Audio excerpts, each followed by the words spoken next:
Uma guerra de informação é travada no conflito do Oriente Médio. Junto com mísseis, o Hamas lança vídeos e propagandas para enganar a população e disseminar o ódio contra Israel. É o que você vai ver na quarta reportagem da série Terror em Gaza.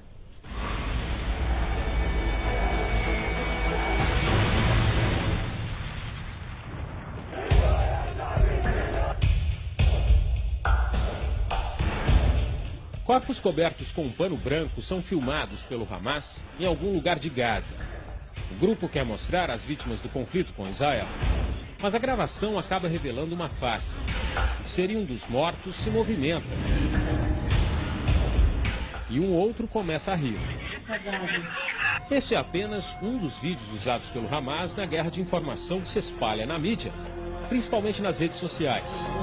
No atual conflito, o grupo radical tenta transformar todas as perdas em vítimas civis. Mas para Israel, a metade dos 1.800 mortos eram combatentes do Hamas. O brasileiro André Lages é pesquisador do Instituto Internacional contra Terrorismo.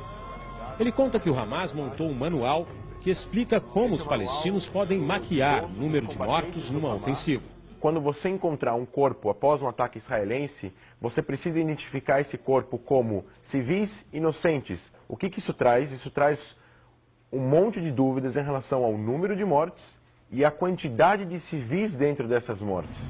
Os truques do Hamas convencem muita gente, mas se olhar com atenção, a verdade aparece.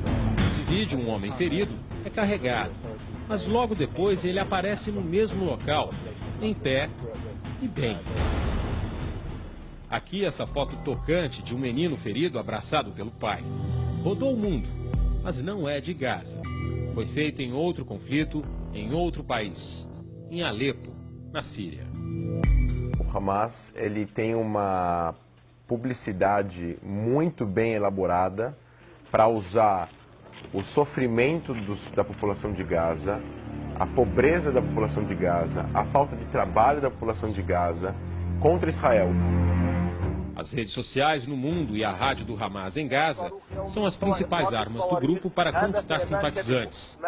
Serviços de inteligência de Israel afirmam que a central de produção de notícias fica escondida num bunker debaixo do maior hospital de Gaza, um lugar estratégico, muito difícil de ser bombardeado.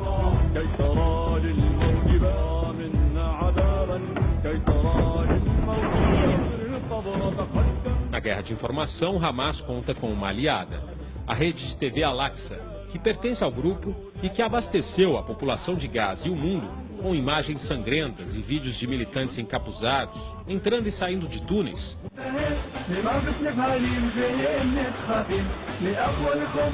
Durante a guerra foi revelado que o Hamas tinha um plano para os túneis que foram construídos sob a fronteira de Israel.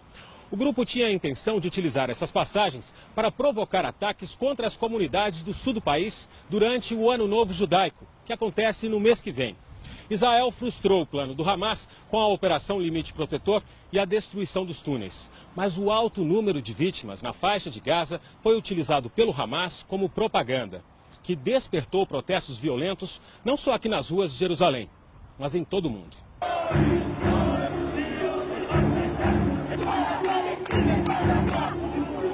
Londres, Paris, Istambul, Washington. Manifestantes foram para as ruas protestar contra Israel. Muitos movidos pela mensagem distorcida do Hamas, como afirma Jared Steinberg, de uma ONG que trabalha para esclarecer as posições de Israel na ofensiva. As pessoas não entendem que o conflito é facilmente manipulado.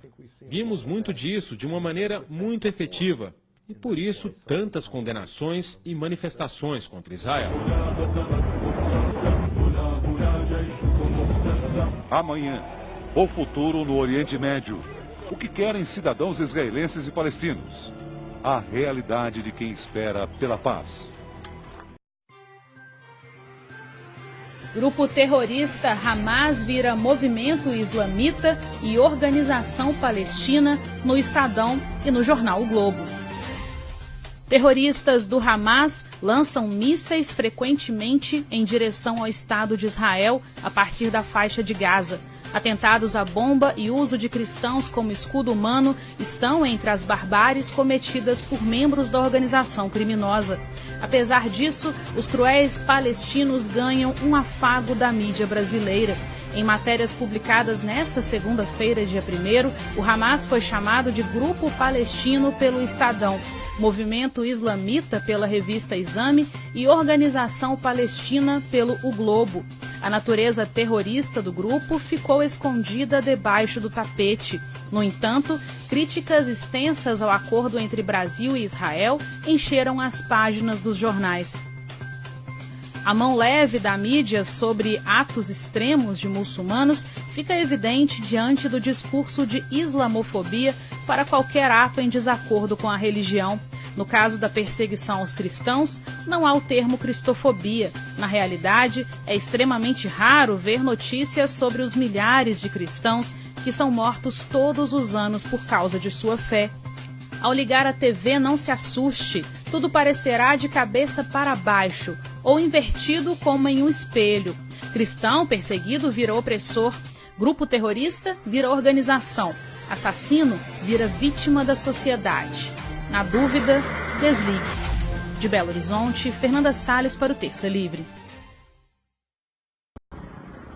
Olá, tudo bem? Eu sou Jane Silva, presidente da Comunidade Internacional Brasil-Israel. E eu acho que você que está me assistindo nesses primeiros minutos vai pensar que eu estou em algum país árabe, né? E porque você está vendo aqui a bandeira da Palestina, você está vendo aqui também, podemos dizer uma mesquita, mas na verdade não é uma mesquita, é a Embaixada Palestina em Brasília. E sabe essa embaixada aqui, quem deu de presente? O Lula, o que foi condenado ontem por Sérgio Moro a 9 anos e 6 meses, apenas um dos primeiros crimes que ele foi condenado. Ele deu isso aqui tudo de presente, todo um quarteirão muito caro, muito grande tudo isso aqui. E assim, para quê? Para trazer o terrorismo para o Brasil. Eles financiam o terrorismo no Brasil. É daqui que o mundo terrorista que vive dentro do Brasil recebe todo apoio. Daqui eles têm dinheiro para espalhar o terror no Brasil inteiro. Eu quero dizer para vocês, Belo Horizonte, São Paulo, Rio, Sul do Brasil, todos os lugares já tem terroristas espalhados querendo nos impedir de termos liberdade no nosso país, porque é assim que eles chegam. Eles chegam como imigrantes, como querem implantar a sua cultura, querem ensinar o árabe, querem ensinar tudo. Agora eu te faço uma pergunta, o Brasil abre as portas, dá tudo de graça, pega o nosso arroz, manda para a faixa de Gaza, pega o nosso dinheiro e investe aqui numa embaixada caríssima e nós passamos necessidades. Então eu quero dizer para você o seguinte, nós precisamos ficarmos todos alertas, estarmos bem antenados. Sabe quem apoia isso aqui? Dilma, Lula, Temer, muito amigo deles. Eles recebem muito dinheiro para apoiar, tá? E para quê? Por exemplo, o Aloysio Nunes. O Aloysio Nunes recebe ordens lá no Itamaraty daqui. Os votos na Unesco, votos na ONU, não é o Itamaraty que decide. É aqui que decide e manda para o Itamaraty. E o Itamaraty vai fazer o que eles querem. Então nós, povo brasileiro, temos que entender que aqui no Brasil quem manda não é a Embaixada Palestina, e sim nós precisamos protestar. E eu te peço que você divulgue este vídeo e que Deus tenha misericórdia do nosso Brasil.